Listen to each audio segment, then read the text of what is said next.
Tunisie s'enfonce encore un peu plus dans la crise politique, après que le président de la République a limogé plusieurs ministres et suspendu le Parlement. Dans un discours prononcé dimanche, Kais Saied a démis de ses fonctions le chef du gouvernement, Hichem Mechichi, suite à des manifestations contre la mauvaise gestion de la pandémie de Covid-19. Le président de la République se chargera du pouvoir exécutif avec l'aide du gouvernement qui sera dirigé par un nouveau chef désigné par le président de la République. Un geste qui a très vite suscité des célébrations dans les rues de Tunis, où klaxons et you-you ont retenti. Mais la décision présidentielle a également provoqué la protestation du principal parti au pouvoir, Ennahda, qui la qualifie de coup de force. La Tunisie a enregistré 19 000 décès liés au coronavirus, l'un des taux par habitant les plus élevés du monde. La jeune démocratie, berceau du printemps arabe il y a 10 ans, a souvent été citée comme la seule réussite de ces soulèvements populaires.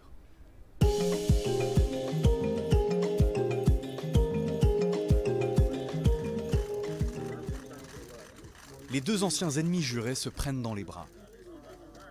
10 ans après leur querelle, qui avait débouché sur une guerre civile faisant plus de 3000 morts, le président ivoirien Alassane Ouattara et son prédécesseur Laurent Gbagbo se sont retrouvés mardi dans une atmosphère de réconciliation. Bien sûr, il y a eu cette crise qui a créé des divergences, mais cela est derrière nous. Ce qui importe, c'est la Côte d'Ivoire, c'est la paix pour notre pays. Cette rencontre met un terme à leur brouille de 2010, lorsque Laurent Gbagbo, alors président, avait rejeté les résultats des élections qui donnaient la victoire à son rival Alassane Ouattara, déclenchant des affrontements meurtriers entre leurs partisans dans tout le pays. Gbagbo avait été arrêté et conduit devant la Cour pénale internationale. L'ancien président est rentré en Côte d'Ivoire en juin, après que la Cour l'a lavé des accusations de crimes de guerre. Il demande aujourd'hui la libération de ses alliés, toujours en prison. J'étais leur chef de file et moi je suis dehors aujourd'hui. Et ils sont en prison. Et j'aimerais que le président fasse tout ce qu'il peut pour les libérer. La rencontre entre les deux hommes suscite l'espoir, alors que la décision de Ouattara de briguer un troisième mandat a déclenché de nouveaux affrontements meurtriers l'an dernier dans le pays.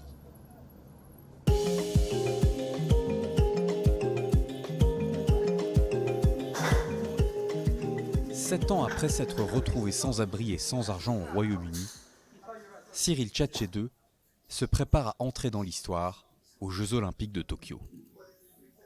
En juin, l'haltérophile camerounais est devenu le premier athlète olympique réfugié basé au Royaume-Uni.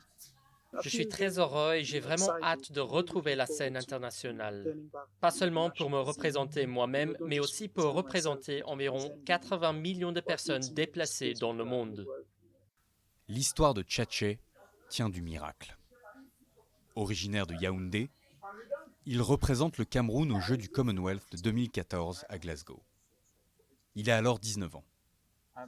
En Écosse, il apprend qu'il n'est pas sûr de pouvoir rentrer chez lui pour des raisons qu'il préfère ne pas révéler. Il choisit de fuir la base de son équipe avec seulement un sac à dos, quelques vêtements et du matériel d'haltérophilie. Il devient alors sans-abri pendant 2 mois à Brighton, au sud de l'Angleterre. Sa demande d'asile est plusieurs fois rejetée par les autorités britanniques, mais l'haltérophile tient bon grâce à son sport. Après plusieurs années sous antidépresseurs, Tchatché a su relever la tête et obtenir un permis de séjour en 2016. Il est aujourd'hui diplômé en soins infirmiers en santé mentale. Âgé de 25 ans et en attente de la nationalité britannique, l'haltérophile va concourir à Tokyo pour l'équipe olympique des réfugiés, 7 ans après sa dernière compétition internationale.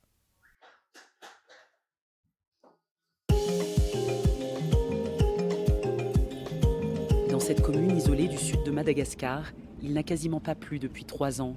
Résultat, impossible de cultiver car plus rien ne pousse. Privés de nourriture, plus d'1 million d'habitants ont besoin d'une aide alimentaire d'urgence. Mais les humanitaires ont eu des difficultés à intervenir dans cette commune à cause du banditisme rural. L'aide alimentaire n'est arrivée qu'en mars dernier, trop tard, 150 personnes étaient déjà mortes selon la mairie. Cette mère de 8 enfants a frôlé la mort il y a quelques mois. Les employés de la mairie ont partagé le peu qu'ils avaient pour la sauver en attendant l'aide extérieure. Nous étions vraiment démunis et squelettiques. Nous ne pouvions même plus marcher. Nous risquions de tomber juste en trébuchant sur une brindille. Mes enfants pleurent. Ils pleurent tellement, de tout leur cœur, de toute leur force. Celui-là s'est déjà évanoui à force de pleurer. Victimes de cambriolage à répétition par des bandits armés, ils ont été dépossédés de tous leurs biens. Sa fille n'a plus que ce sac de riz pour se vêtir. Conséquence, des centaines de migrants climatiques se sont réfugiés ici, à Ambuvumbe, chef-lieu de la région Anjouy. Mais en juin dernier, ils n'avaient toujours pas reçu d'aide alimentaire. 5 enfants et 3 femmes sont morts. C'est ce que j'ai vu de mes propres yeux. Ils sont morts de faim. Pour braver la mort, certains déplacés climatiques en sont réduits en pleine ville à manger des chutes de cuir tanné non comestibles récupérées chez le cordonnier du coin. Une nouvelle stratégie de l'extrême. Voilà comment on fait. Comme ça, regardez. On les racle comme cela. Voilà, ensuite on fait comme ça, mais mon couteau n'est pas bien aiguisé. Écartez-vous pour ne pas être blessé. On les coupe comme cela, mais là c'est impossible à couper car c'est dur comme du bois. Vous pensez que l'on va jeter ça ? Une fois que ce sera bouilli, on mange directement parce qu'on s'impatiente. On a trop faim là. Et ils ne sont pas les seuls. Quand ils ne les donnent pas aux déplacés, certains cordonniers consomment leurs propres chutes de cuir, faute de mieux. Nous aussi on les mange, on les fait cuire comme ça si on ne gagne pas d'argent ou si personne n'achète. Les autorités reconnaissent la gravité de la situation et annoncent une série de grands projets de développement pour le Sud, dans la santé, l'agriculture, les travaux publics, l'industrie alimentaire et l'accès à l'eau. Monsieur le Président Radziwiłł a donné aux ministres 3, 6 et 18 mois. 3, 6, 12 et 18 mois de résultats. Il veut absolument que dans 18 mois, ces projets soient un réel impact pour cette population. Donc bien évidemment, on parle de routes, il faut tenir compte des délais de construction de routes. On parle de pipeline qui va démarrer. Alors ça, effectivement, c'est un gros projet donc, qui démarrera en janvier. En attendant, le programme alimentaire mondial est sur le qui-vive car les ressources manquent. L'organisation a besoin de plus de 78 millions de dollars pour faire face à la rude période de soudure qui s'annonce.